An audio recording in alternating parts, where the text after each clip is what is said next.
हाय, कैसे हैं आप सब? होप सब अच्छे होंगे।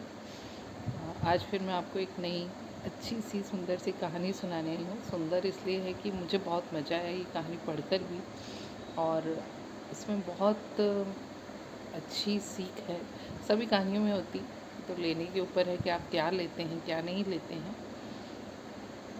पुराने ज़माने में बहुरूपिये होते थे, अभी भी होते हैं, जिन्हें हम एक्टर्स कहते हैं, हॉलीवुड कहते हैं, बॉलीवुड कहते हैं, लेकिन अब चलन बदल गया है। अब आपको ये सब स्क्रीन पे देखने मिलेगा और उसके पे वो पैसे पहले ले लेंगे। लेकिन पहले क्या होता था, जब ये सब सुविधाएं नहीं थी, तो ये बहुरूपिये तरह तरह का भेष धर के जाते थे, सब जगह एक्टिंग अपना पार्ट्स दिखाते थे और लोगों से पैसे लेते थे। ऐसे ही एक बहुरूपिया था जो सब जगह जाता और अपनी कलाओं से लोगों को अलग अलग भेष धर के जाता, अपनी कलाओं से लोगों को इम्प्रेस करता और बदले में उनसे पैसे लेता, जिससे उसका घर खर्च चलता था, जीविका चलती थी। इस तरह करते करते उसके दिन अच्छे गुजर रहे थे। एक दिन उसने सोचा कि चलो राजा के पास चलते हैं, कुछ थोड़ा अच्छा इनाम लेंगे, बड़ा इनाम लेंगे, सब लोग मेरी इतनी तारीफ़ करते हैं। तो ये होता है ना, जब हम कोई काम करते हैं तो कोई हमें तारीफ़ करता है तो और अच्छा लगता है।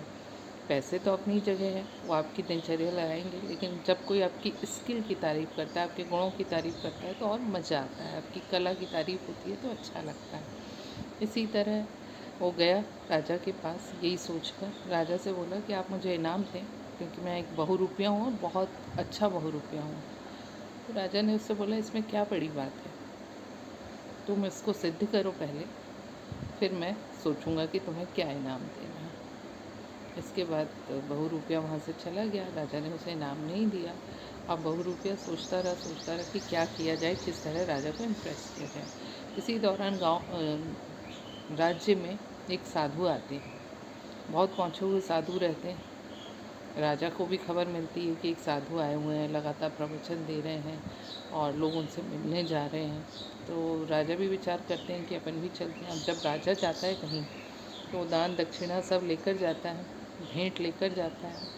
तो राजा भी उसके पास गया, सिक्के और महंगे कपड़े और सब भेंट लेकर साधु के पास उसने रखा और प्रवचन सुना और बहुत खुश हुआ। उसने देखा साधु ने उस सिक्कों की तरफ देखा भी नहीं, एक नज़र भी नहीं डाली कि राजा क्या भेंट लाया। जैसे सब लोगों को उसने सुनाया, उसी तरह उसने राजा को भी प्रवचन दिए और बात खत्म। राजा बहुत इम्प्रेस होकर अपने घर महल लौट आया। और कुछ दिन बीते थे कि वो बहुरूपिया फिर से मिलने के लिए राजा के पास उसके महल आता है। अब वो बहुरूपिया जब राजा से मिलने आता है, राजा अपने मंत्रियों के साथ बैठे रहते हैं।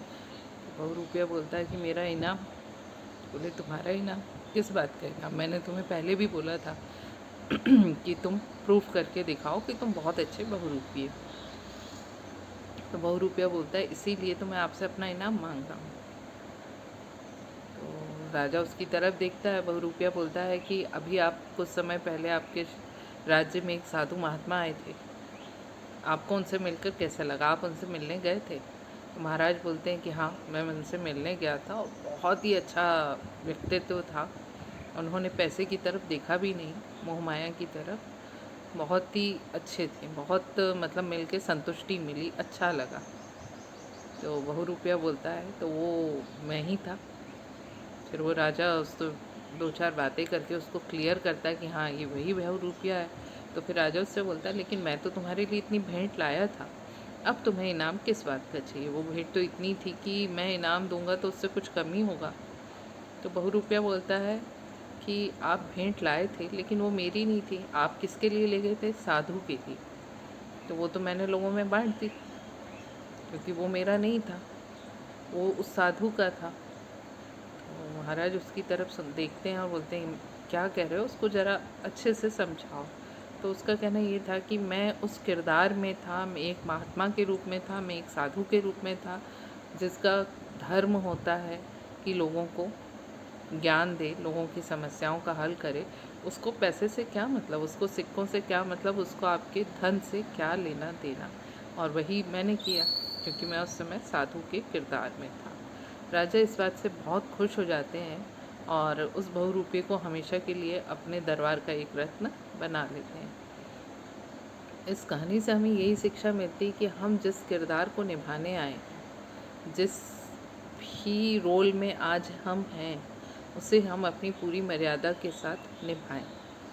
हर किरदार की अपनी एक मर्यादा होनी चाहिए, एक बाउंड्रीज़ सेट करनी चाहिए कि ये अगर मैं साधु हूँ तो मुझे क्या करना है, क्या मुझे लालच, क्या मुझे इन सब चीज़ों में इंटरेस्ट होना चाहिए, और अगर मैं एक गृहस्थ हूँ तो मुझे क्या करना है, अगर मैं एक टीचर हूँ तो मेरे क्या नियम हैं।